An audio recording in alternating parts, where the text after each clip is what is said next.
अस्सलामुअलैकुम। Face to face with Ayesha Bakhsh में आपको खुशामदीद कहेंगे। वज़ीर आज़म इमरान खान 3 रोज़ा दौरे पर सऊदी अरब में मौजूद हैं और सऊदी वली अहद से अहम मुलाकात कर चुके हैं, जिसका मुश्तरका एलामिया भी जारी कर दिया गया है।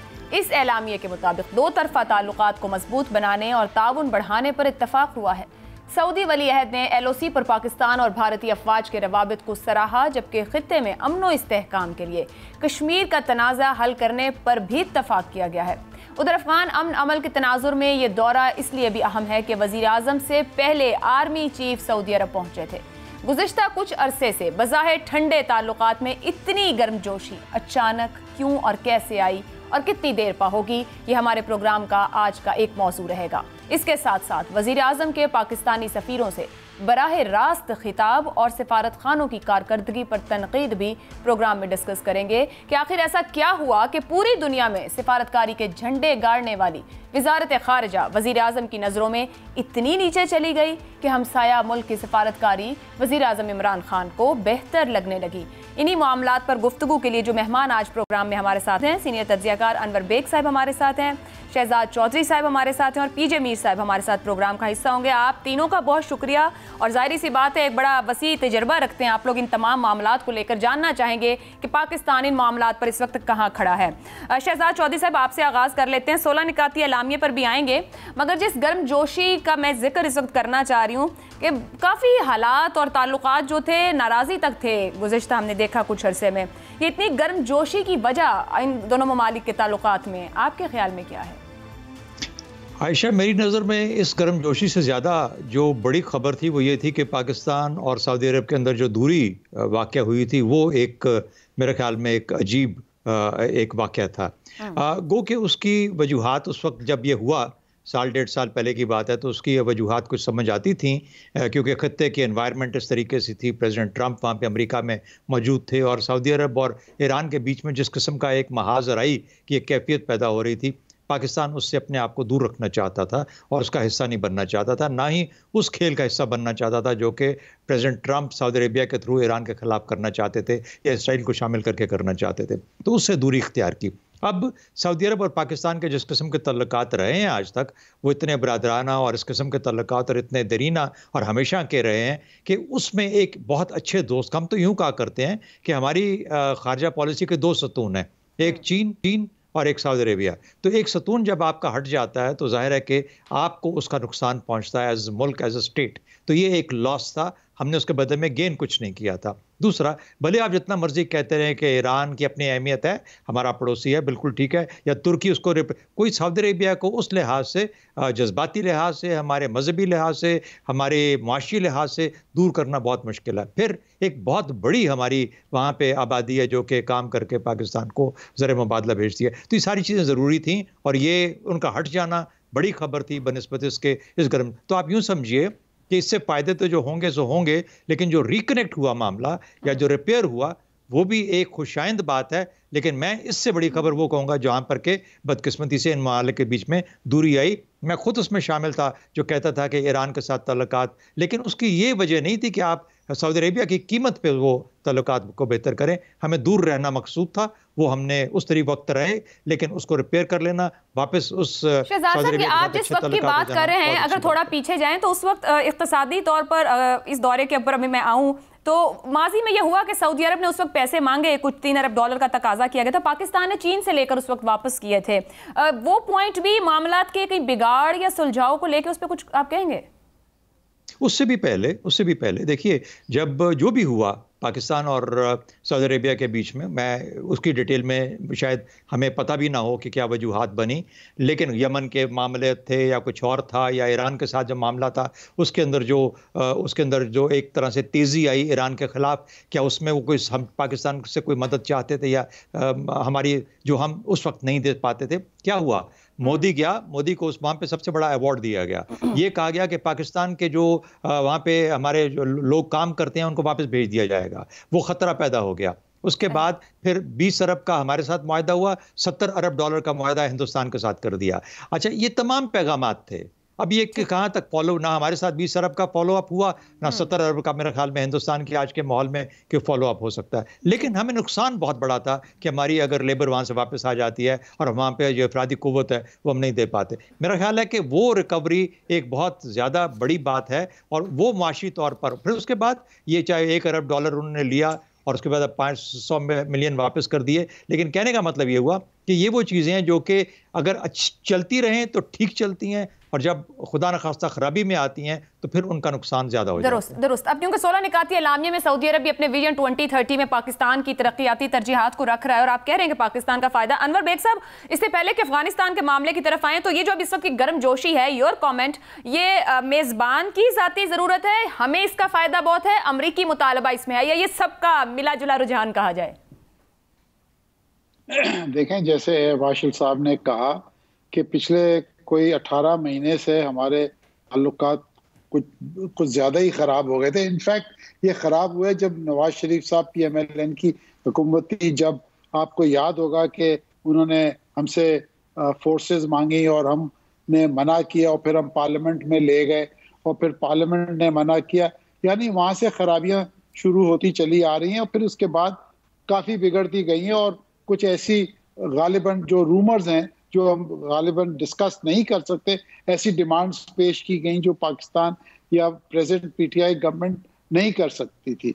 बहरहाल ये एक अच्छा आइस ब्रेकिंग हुई है और मैं ये इसमें फुल मार्क्स दूंगा जनरल बाजवा को। इसमें फॉरेन ऑफिस की कोई शाबाशी नहीं है।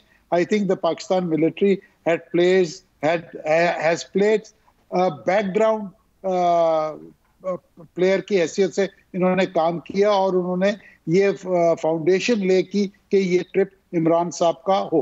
बट मुझे अफसोस एक चीज का है, और पता नहीं हमें हमारी लीडरशिप को इस बात का इल्म है या नहीं। देखें, पाकिस्तान और सऊदी अरेबिया का हम यहाँ से एक्सपोर्ट करते हैं ह्यूमन रिसोर्स, जिसके अवज में हमें $6.5 बिलियन अप्रोक्सीमेटली साल का आता है, और हम उनसे तेल लेते हैं। ये दो चीजें हमारी एक्सपोर्ट और इंपोर्ट है। ये जो जॉइंट स्टेटमेंट आई है, उन्होंने हर चीज पे थोड़ा थोड़ा इशारा किया, बट इस जॉइंट स्टेटमेंट में जो हमारी मेन चीज है, जो हमारी इकोनॉमी की इस वक्त बैकबोन है, होम रेमिटेंसेस, उसका कोई जिक्र नहीं किया। ऑफ द कफ शाह महमूद कुरैशी ने कहा कि जी वो उन्होंने बड़े बंदे लेने, but it is not mentioned in this joint statement. Neither an MOU has been signed on manpower export. मैं आपको एक और चीज बताऊं कि मोदी जब गया था सऊदी अरेबिया, उन्होंने MOU साइन किया था मैन पावर का। इन्होंने पहले कभी भी नहीं साइन किया हुआ था। उन्होंने कतर से भी साइन किया, कुवैत से भी साइन किया, उन्होंने UAE से भी साइन किया, और हमारा कोई इस ट्रिप पे कोई मुझे नहीं लगता कोई डिस्कशन हुई है। उसकी वजह यह भी है कि जो जुल्फी बुखारी साहब हैं, जो मिनिस्टर इंचार्ज हैं इसके ह्यूमन रिसोर्स के, वो इस ट्रिप पे नहीं गए। जब वो गए नहीं, ना सेक्रेटरी HR गया है, तो मैं ये समझता हूं कि ये कुताही कहाँ हुई है, क्यों हुई है, कैसे हुई है, आई डोंट नो। बट ये ह्यूमन रिसोर्स का, मैन पावर एक्सपोर्ट का जॉइंट स्टेटमेंट में जिक्र जरूर आना था, जिससे मुझे बहुत दुख हुआ है कि ये चीज हमने ओवरलुक की है। ठीक है, अदरवाइज जनरली इट्स ओके। तरजीहात में इसको क्यों ओवरलुक किया गया, इस अहम सवाल रहेगा। पीछे मीर साहब, अफगानिस्तान से अमरीकी अफवाज का इनखला सितंबर में मुतवक्की है। अब इसके तनाजुर में अगर वजीर आजम के दौरे सऊदी अरब को रखा जाए और फिर साथ साथ तालिबान के साथ मुआहिदों के ऊपर बड़ी बात हो रही है, अगर वो बैकआउट कर जाते हैं, पाकिस्तान की इस वक्त रिजर्वेशंस या पाकिस्तान की पोजीशन इस पूरी सिचुएशन में, क्या पाकिस्तान सिक्योर जगह पर है? देखिए, ये बड़ा इंटरेस्टिंग आपने सवाल किया है। मेरी नज़र में ये जो विज़िट है, बायलैटरल्स तो हम कब से कर रहे हैं, 47 से बायलैटरल्स हो रही हैं। आज क्या कोई अनोखी बायलैटरल होगी? देखिए, ट्रेड जो है वो चल रहा है। मेरी नज़र में ये विज़िट बड़ी इम्पॉर्टेंट है कि ये इनको बुलाया गया है और ऑब्वियसली अरेंज किया गया है कि आप आएँ, बिकॉज इस वक्त सारी बातचीत के अंदर जो इज़राइल का एक फोकल रोल आ रहा है, और ये जो सऊदी और ऑफ कोर्स यूएई ये प्रॉक्सी मेंबर्स बने हुए हैं यूनाइटेड स्टेट्स के, आई थिंक यहाँ एक फीलर लिया जाएगा, जिसमें जिस तरह अनवर बेग साहब ने भी बड़ी अच्छी बात की है, जनरल बाजवा का एक बड़ा पॉजिटिव रोल इसमें रहा है, तो ऑब्वियसली वो एक इनसे एक फीलर थ्रो करेंगे कि भाई what is your reaction, what are the peoples reaction in Pakistan on the recognition of Israel. ये एक बहुत बड़ी अहम चीज़ है। अब हमने इनके साथ तजारत भी कर रही है, हम बाकी मुल्कों के साथ तजारत करते हैं जिन्होंने इज़राइल को एक्सेप्ट किया है, लेकिन फ्रॉम द इस्लामिक ब्लॉक ये बड़ी देर से चल रहा है। मैंने तो खुद इनकी एम्बेसी टेल अवीव में देखी है 2006 में, जब मैंने वॉर कवर की थी इज़राइल से, और हमारे बाकी जो लोग थे उन्होंने लेबनान से किया था, तो इज़राइल तो ये जो सऊदी एम्बेसी है वो तो वहीं थी। नाउ द क्वेश्चन अराइजेस के अब एक रियलिटी आ गई आपके सामने, इसका रिएक्शन आपके सामने आ रहा है। अब इस रिएक्शन को I am sure the Saudis and of course the Middle Eastern जो लोग इसमें आ रहे हैं, इनको एक्सेप्ट करके, they would want to know what is Pakistan reaction. अब ये कब आगे बात होती है we don't know. As far as Afghanistan is concern, let me show you, ये बाहर नहीं जाएंगे। मेरी बड़ी इन डेप्थ एक डिस्कशन भी हुई है जनरल डेविड रिचर्ड्स के साथ, जो कि नेटो कमांडर थे। ये एक ISS की मीटिंग में थे लंदन में, जहाँ जनरल मुशर्रफ भी थे। वहाँ मैंने इनसे पूछा, मैं कहा general are you interested in moving out of Afghanistan? तो आयशा उसने बड़ा क्लियरली कहा, उसने कहा we seen it in the past, we seen the Afghan history, we go out, they regroup and then we come back again and then we get hit again। तो मैं समझता हूँ कि ये अपनी प्रेजेंस रखेंगे, because in the long run आपने देखना है कि आप अफगानिस्तान को कल्टीवेट कैसे करते हो। अब अफगानिस्तान को आप कल्टीवेट नहीं कर रहे, बिकॉज उसके अंदर हमारे पॉइंट ऑफ व्यू से एक इंसर्जेंसी वहाँ पैदा की गई है, जो कि जिसका जो ऑथर है वो है इंडिया। अब ये एक बड़ी कॉम्प्लेक्स सिचुएशन हुई हुई है, जिस सिचुएशन को हमने डील करना है बड़े ही, मैं समझता हूँ, एक संजीदा फॉरेन पॉलिसी के साथ। Afghanistan of course wants peace, लेकिन don't forget it's a tribal area, वहाँ डेमोक्रेसी लाना बड़ा मुश्किल काम है। हम जमहूरियत की बात करते हैं, जमहूरियत नहीं आ सकती ऐसे ममालिक के अंदर जहाँ एवरीथिंग इज बेस्ड ऑन आप इनका वो पंचायत सिस्टम अभी भी है, जिरगा सिस्टम इनका अभी भी है। तो you really think you can modernise these people into something more civil? It's a difficult task, लेकिन ये वहीं से शुरू होगा। अमेरिका जब तक इनको एजुकेट ना करे, अगर आज आपने 10 और 15 साल के बच्चे को अरेस्ट कर लिया है and cultivate him into a modern citizen, so then we might have hope in the next 50 or 60 years। लेकिन अभी I don't see any procedure ना, कौन इतनी दहाइयां इस पर लगाएगा? जो गुज़िश्ता 20 साल पीजे हमने देखे उसमें तो ऐसा कुछ नजर नहीं आता। शहजाद चौधरी साहब, सऊदी अरब, पाकिस्तान, तालिबान, ये ट्राइका माजी में भी अहम रहा है, अब भी दिखता है। जो बात पीजे कर रहे हैं, आज भी ज़ल्मे खलीलजाद का स्टेटमेंट पब्लिश हुआ, वो कहते हैं अगर तालिबान ने अपने मुआहिदों की खिलाफ वर्जी की तो हम वापस आ जाएंगे। यही बात अभी ये कर रहे हैं, वो जाएंगे। सो अफगानिस्तान मुस्तकबिल आप आने वाले दिनों का, निकलने के बाद अमेरिका निकलता है, कितना निकलता है, ये खित्ते की पॉलिटिक्स आप कह लें या खित्ते का फ्यूचर किस तरफ जाता दिखता है? गुज़िश्ता 20 साल हम देख चुके, क्या रहा? देखिए, आपने ट्रोइका का जिक्र किया, सऊदी अरेबिया और पाकिस्तान और तालिबान का आपने जिक्र किया। हर जो मामला होता है वो एक कॉन्टेक्स्ट के अंदर दिखना चाहिए कि जब सऊदी अरेबिया एक्टिव था, यहाँ पे सपोर्ट कर रहा था तालिबान को, तो उस वक्त कौन सा सन था, क्या हालात थे, अमेरिका क्या चाहता था, ये वो मामला थे। आज के दौर में अमेरिका निकलना चाह रहा है और वो कहता है कि मैं अपनी जान छुड़ाना चाहता हूँ अफगानिस्तान से।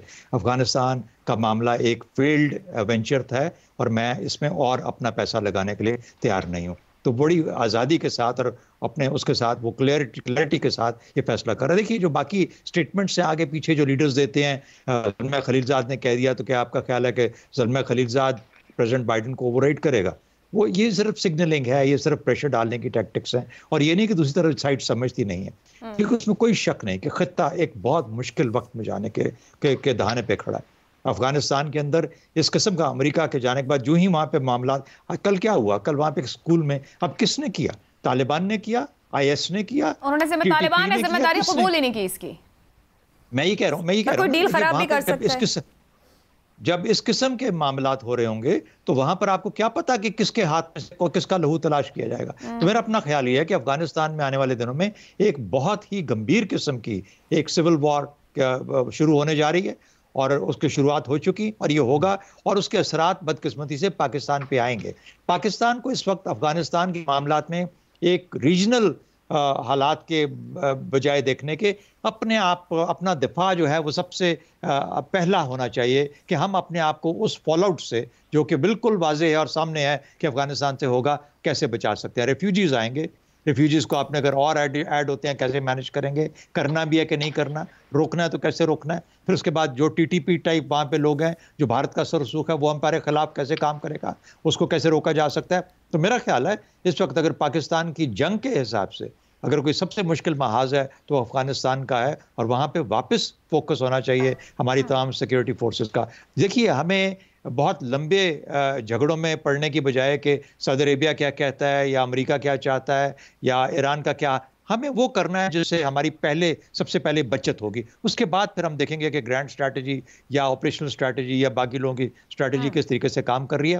पहला महाज हमारा ये है कि हमने अपनी सरहद को सिक्योर करना और अपने लोगों को बचाना। पाकिस्तान को फोकस होने संजीदा फॉरेन पॉलिसी की बात हो रही है। बेग साहब, टॉक ऑफ द टाउन ये भी है कि शहबाज शरीफ की जमानत मुल्क जो सफर की इजाजत की बात हो, इसको लिंक भी कहीं किया जा रहा है।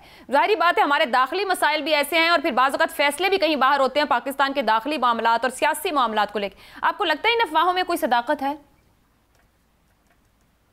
देखिए पता नहीं सदाकत है या नहीं है, बट ये मुझे पता है, मुझे एतजाज एहसन साहब की बात याद आती है जो वो अक्सर टीवी पे किया करते कि ये जो शरीफ बरादरान हैं ये पाकिस्तानी कोर्ट्स के लाडले हैं।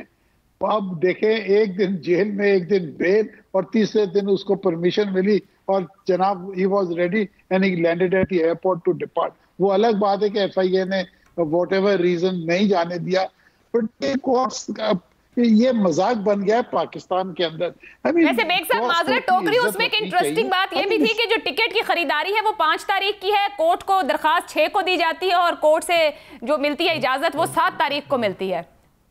देखे ना, यही तो मैं आपसे कह रहा हूँ, they have taken everybody for granted. इनको पता है कि इनके क्या लिंक्स हैं, इन्होंने क्या अरेंजमेंट किया हुआ है, सब प्री प्लान्ड है, ये एक स्क्रिप्ट बनी हुई है और इसके अंदर कौन कौन इन्वॉल्व है मुझे नहीं पता। अब नवाज शरीफ साहब को देखे, कौन सी ऐसी दुनिया के अंदर कानून है जिसको 6 साल की सजा मिली हो और आप प्लेटलेट्स के चक्कर में आप सर ये ऑपोजिशन में होकर ना बेग साहब, फिर सवाल वहीं आ जाता है ना, ये ऑपोजिशन में है, इनका क्या असर और रसूख होगा? इख्तियार में नहीं है, इख्तियार से बाहर है, पावर कॉरिडोर्स में नहीं है ना, इनकी कोई स्पेस है।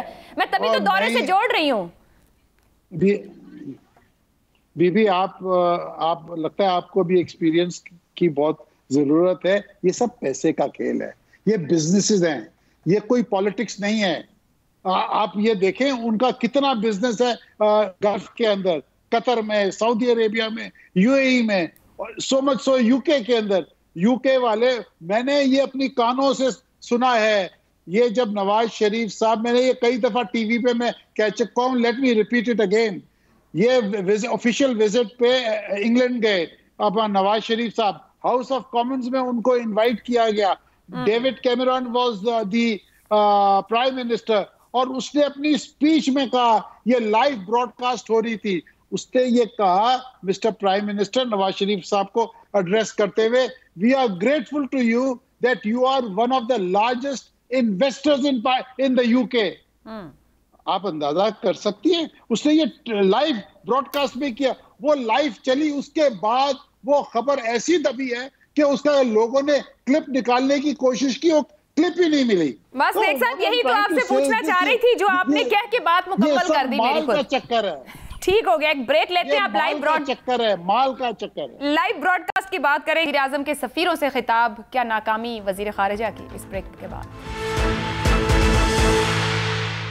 प्रोग्राम में बात करेंगे कि अगर एम्बेसी कामयाब हो तो हुकूमत की कामयाबी है, लेकिन अगर एम्बेसी नाकाम हो तो फिर ये एम्बेसी की नाकामी है। क्या वज़ीर आज़म यही पैगाम दे रहे थे? शहजाद चौधरी साहब, आप खुद भी एम्बेसडर रहे हैं, वज़ीर आज़म की बात से इत्तफाक करते हैं कि सफ़ीरों और एम्बेसी के अमले को ठीक होने की ज़रूरत है?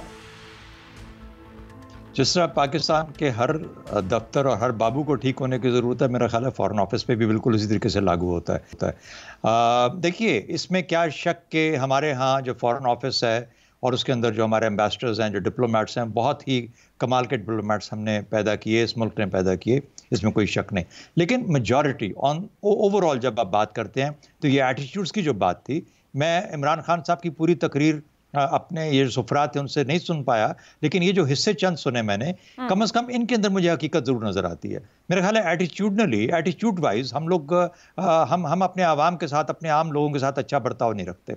और ये सिर्फ वहाँ बाहर का मामला नहीं है, पाकिस्तान में भी यही मामला है। डीसीज़ हों, एसीज़ हों, वगैरह वगैरह, जो साहब है वो साहब है। जहाँ पे गोरा छोड़ के गया था वहाँ पे हमने टेक ओवर कर लिया। और इस चीज़ को मेरा ख्याल में कि बिल्कुल इमरान खान साहब ने बिल्कुल सही तौर पे आइडेंटिफाई किया। अब अगला सवाल ये आता है कि क्या इसको टेलीवाइज करना चाहिए था या नहीं।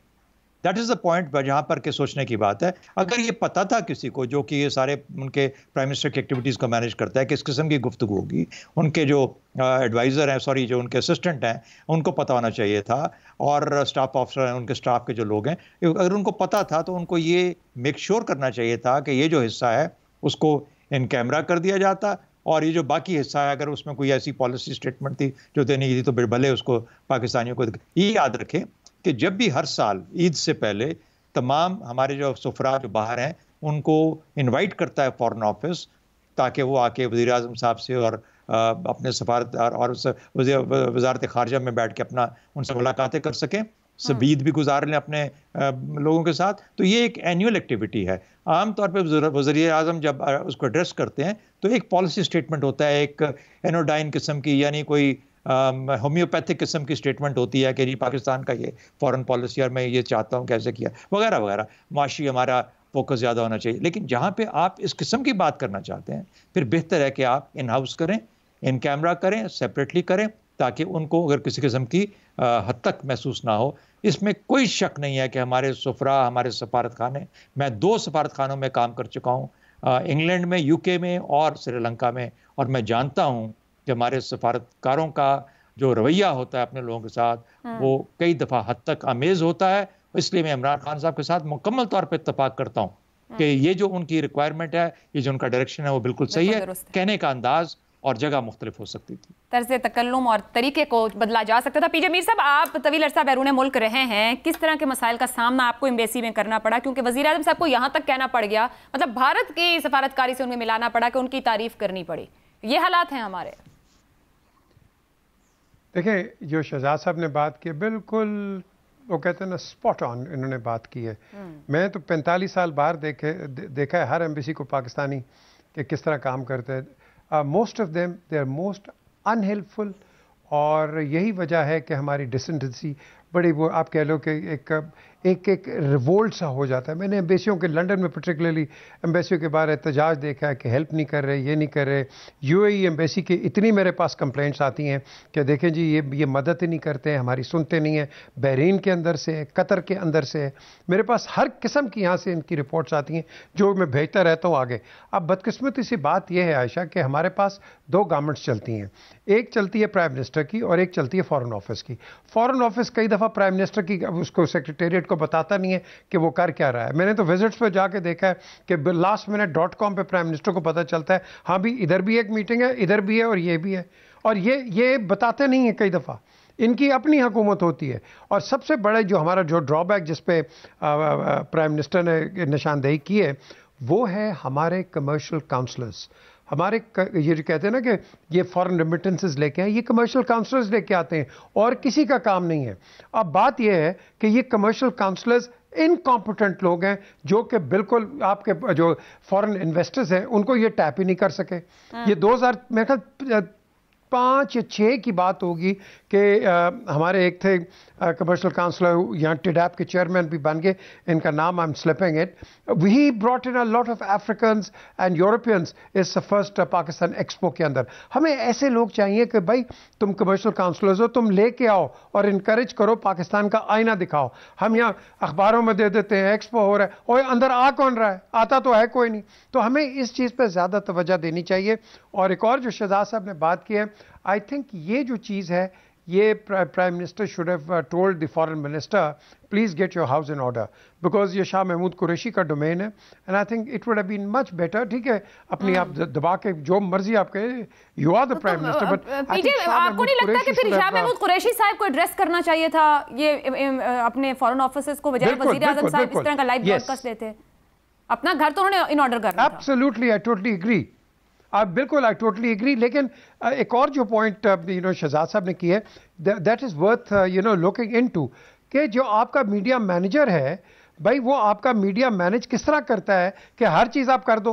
भाई कई दफ़ा आपके इख्तलाफात ब्यूरोक्रेसी के साथ हो जाते हैं, तो क्या ब्यूरोक्रेसी को आप पब्लिकली रगड़ दो? इसमें आप डिस्करेज करते हो उनको, आप डिस्करेज मत करो इनको। एक बड़े क्वाइट रूट के साथ इन कैमरा जाके इनकी बेशक आप क्लास ले सकते हो। ठीक है, आपको पता है यही वजह है कि गुलाम सरवर खान ने पीआई का उधर करके पीआई का बड़ा कर दिया उसने पकड़ के। यही मतलब आप मेरिट और अपनी पॉलिसी को इंप्लीमेंट करें, ये this is the most important thing. Anwar Baig साहब, आप मुख्तलिफ अदवार में ओवरसीज पाकिस्तानीज के साथ मुंसलिक भी रहे। वजीर आज़म साहब का जो फोकस रहा कि एम्बेसीज जो हैं वो जो आपकी लेबर क्लास है उसको फोकस नहीं करती, उसके मामलात और मसाइल नहीं सुनती, उनसे पैसे लेती है।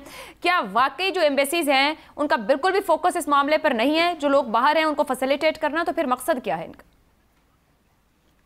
I would 100% agree with Marshall and PJ Mir. देखिए बीबी, चक्कर पता है क्या है? ये जो कम्युनिटी वेलफेयर अटैचीज, ये जो लेबर अटैचीज जिसको कहते हैं, जो खास तौर पे गल्फ एम्बेसीज में हमारे पोस्टेड हैं, या जहाँ पे हमारे ओवरसीज पाकिस्तानी है, यूरोप, यूके, अमेरिका में, ये जो लोग हैं CWA, ये लोग they do not come from the ministry of human resource. ये लोग आते हैं सारे सिफारशी, कोई किसी का ड्राइवर है, कोई किसी का भाई है, कोई, they have absolutely no interest to look after the welfare of this Pakistanis. ये धक्के मारते हैं, स्पेशली ये GCC कंट्रीज के अंदर और सऊदी अरेबिया और UAE में, जैसे प्राइम मिनिस्टर साहब ने कहा, he is 200% correct. I mean they should be brought to task. और जितने इकोनॉमिक और कमर्शियल काउंसलर्स हैं, they don't come from the ministry of commerce, वो सारे सिफारिशी आते हैं। आई थिंक यहाँ पे मेरिट होना चाहिए। अनवर बेग साहब, ये जो आप जिन सिफारिशियों की बात कर रहे हैं, या मैं कह दूं कि हुकूमत मनपसंद अफराद को कम्युनिटी वेलफेयर के नाम पर भेजती है, तो फिर इसका ओनस किस पे गया?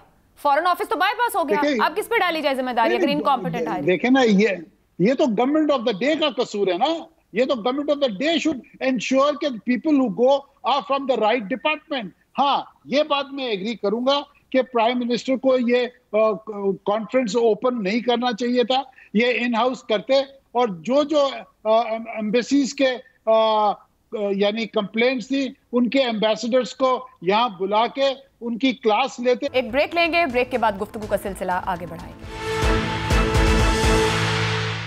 ब्रेक के बाद एक बार फिर खुशामदीद। शहजाद चौधरी साहब, जितनी गुफ्तगू इसको कंक्लूड करें तो मेरिट और हुकूमत वक्त की पॉलिसी दिखनी चाहिए, मगर एक गुफ्तगू बताती है कि इनकॉम्पिटेंट हायरिंग्स हैं, या फिर जो एम्बेसीज का अगर मैं थोड़ा सा पॉइंट रख लूं कि रिसोर्स, क्या कोई रिसोर्सेज का भी प्रॉब्लम है, या ये इनवैलिड पॉइंट है और इनकॉम्पिटेंट हायरिंग ही सबसे बड़ा प्रॉब्लम है वहां पर? अच्छा, पहली बात तो ये है कि जो भी लोग जाते हैं, इसमें कोई शक नहीं, सही कहा गया कि वो अपने डिपार्टमेंट्स खुद सिलेक्ट करके भेजते हैं वहाँ पे फॉरेन मिशंस के अंदर लोगों को। उसमें फॉरेन ऑफिस का उतना रोल नहीं होता, उनको आदमी की जिम्मेदारी दे दी जाती है और फिर उसके बाद वो पोजीशनिंग जो है वहाँ पे फॉरेन ऑफिस करता है, लेकिन सिलेक्शन जो होती है वो उनका जो होम डिपार्टमेंट होता है, जो अपना डिपार्टमेंट होता है वो करता है। हैविंग सेड दैट, जब ये लोग सफारत खाने में पहुँच जाते हैं तो जो एम्बेसडर है, जो सफ़ीर है, उसकी एक टीम बन जाती है। अब वो ये नहीं कह सकता कि मुझे सिलेक्टर्स ने ये टीम दे के दी है। कप्तान का काम होता है टीम को खिलाना। अच्छा, तो सिलेक्शन कमेटी को फिर आप नहीं मुरद इल्जाम ठहराते, आप फिर उस वक्त कहते हैं कि जी अब ये मेरी टीम है, मैं, तो आप जिम्मेदारी आपकी, एक एक चीज़ की जिम्मेदारी आपकी होती है वहाँ पे। जो एम्बेसी के अंदर काम हो रहा होता है, जिस किस्म का काम हो रहा होता है, जो अगर नालायकी हो रही है, काम सही नहीं हो रहा, वो आपकी जिम्मेदारी है as an ambassador, you are responsible for it. तो इमरान खान बिल्कुल गलत नहीं थे जब उन्होंने एम्बेसडर्स को कहा कि ये आपकी जिम्मेदारी में आता है। एक और चीज़ आपको बताऊं, हमारे जो फॉरेन ऑफिस के बदकिस्मती से, और चंद, मैं सारे नहीं कहूँगा, चंद शायद 60% 70% ऐसे हों जो कि ये महसूस करते हैं कि किसी और महकमे के साथ इंटरेक्ट करना उनकी हद तक है। फॉरेन ऑफिस का अपना एक अलग छोटा सा खाना बना लेते हैं, उसके अंदर वो 2 या 3 फॉरेन ऑफिस के काउंसलर्स होंगे, एक आध मिनिस्टर होगा, यूके का वो जो भी होगा वो हाई कमिश्नर बन जाएगा, बाकी किसी डिपार्टमेंट के साथ लेना देना नहीं है, सिवाय उस वक्त जबकि काम की जरूरत पड़े और आपको खुद एज एन एम्बेसडर काम पड़ता हो उस महकमे से, तो आप बोलेंगे कि मेरा अकाउंट्स वाले से बोलेंगे मेरा ये काम कर दो, फलाने को बोलोगे मेरा ये काम कर दो, डिफेंस को बोलोगे ये, लेकिन टीम बना के चलने की रिवायत हमारे यहाँ नहीं है और इसी वजह से नुकसानात आते हैं। ठीक है PJ, last words from you. Accountability वजीर आजम ने की, अच्छी बात है, इस तरीके से नहीं होना चाहिए, लेकिन क्या जिम्मेदार कप्तान या टीम बनाने की तो रिवायत ही नहीं यहाँ पर। ये जो पॉइंट है जो शहजाद साहब ने रेज किया है, इस पे मैं बड़ी ही देर से मैंने हर वज़ीर आज़म को कहा है, इंक्लूडिंग बेनज़ीर भुट्टो साहिबा को, कि यहाँ जो हमारी एम्बेसीज़ हैं इनकी टीम कोई नहीं है। देखें, जो कैप्टन होता है वो पाकिस्तान की रिफ्लेक्शन एक सामने प्रेजेंट करता है। वहाँ तो ये आपस में लगे होते हैं, वो अकाउंट्स डिपार्टमेंट किसी के पैर रोक लेता है। वो अगर आपको एम्बेसडर कुछ करने की, अकबर एस अहमद हमारे एम्बेसडर थे, हाई कमिश्नर, उस बेचारे के ऊपर चार्ज लगा दिया कि जी डेंटिस्ट के पैसे खा गया। हम इस गंद के अंदर ही लगे रहे हैं सारा वक्त। तो मैं समझता हूँ कि जो एम्बेसडर है उसकी एक रिस्पॉन्सिबिलिटी होती है, और उस रिस्पॉन्सिबिलिटी के अंदर ये बिल्कुल सही बात है, ये जो उनके पेरेंट डिपार्टमेंट होते हैं इंफॉर्मेशन और इधर उधर कॉमर्स के, ये अपने अपने जो सिलेक्टेड लोग होते हैं उनको करते हैं। और यहाँ मिनिस्ट्रीज के अंदर वो लोग लगे होते हैं, यार मेरी पोस्टिंग वहाँ करा दो, मुझे उधर भेज दो, ये भेज दो। अब द क्वेश्चन इज कि आपका जो मिनिस्टर है, पेरेंट मिनिस्टर, ये secretary, he should be evaluating कि is this man good enough to be serving outside and doing exactly कि जो एम्बेसी की रिक्वायरमेंट्स है। उस तरह नहीं है, हम वो मेरिट नहीं देखते, हम सिफारिश की मेरिट देखते हैं। आई थिंक इट इज़ टाइम कि हम इस चीज़ को रीवैल्यूएट करें और आगे जाके अपनी एम्बेसीज को एक आईना बनाए पाकिस्तान का, जो कि अभी तक आई एम सॉरी टू से कई एम्बेसीज में है, लेकिन कई एम्बेसीज में बिल्कुल नहीं है। बहुत बहुत शुक्रिया। तकारीर नहीं, तहकीकात चाहिए और गैर जिम्मेदार लोगों को ऐसी अहम पोजीशंस पर नहीं होना चाहिए। तीनों मेहमानों का बहुत शुक्रिया। मुझे इजाजत दीजिए, अल्लाह हाफ़िज़।